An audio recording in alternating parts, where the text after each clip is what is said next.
नगर परिषदेच्या आगामी निवडणुकीत भारतीय जनता पक्षाच्या वतीने नगराध्यक्ष पदासाठी रुपाली अभय मातने यांच्यासह 20 प्रभागातील 38 उमेदवार रिंगणात उतरविण्यात आले आहे। या पार्श्वभूमीवर आज भाजपाच्या वतीने विजय संकल्प बाईक रॅलीचे आयोजन करण्यात आले। या भव्य रॅलीत सहभागी मतदारांनी नगराध्यक्षांसह आपापल्या प्रभागातील 2 नगरसेवक उमेदवारांना विजयी करण्याचा संकल्प केला। आया कमळ विकासाचा कमळ या घोषणेसह कमळ चिन्हावरील उमेदवारांना विजयी करण्याचे आवाहन करण्यात आले।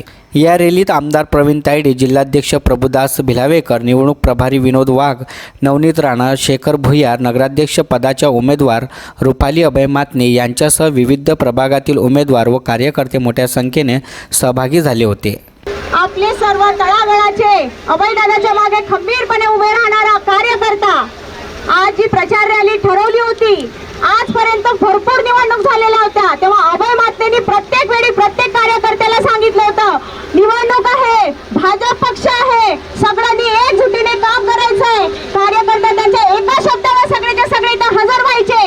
आज जेव्हा त्यांच्यावर पाळी इथे आज आली आहे स्वतःच्या हक्कासाठी, ते एका शब्दावर सर्व कार्यकर्ते उठून उभे झाले आणि रात्रंदिवस काम करून रॅलीची तयारी केली।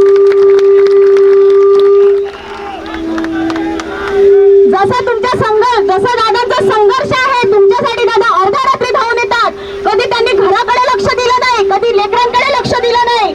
मी खंबीरपणे त्यांच्या पाठीशी उभी होती, तुम्ही बाहेरचा सांभाळा, मी घरचा सांभाळते। आज त्यांच्यावर हक्क, ज्या भारतीय जनता पार्टीने त्यांना जो हक्क दिला आहे, त्या हक्काने तुम्हाला त्यांनी एका शब्दावर बोलवलं। आपण सर्व मोठ्या संख्येने इथं हजर झालात आणि रॅलीची शोभा वाढवली, त्याबद्दल आपणा सर्वांचे आभार मानते। आणि अशाच प्रकारे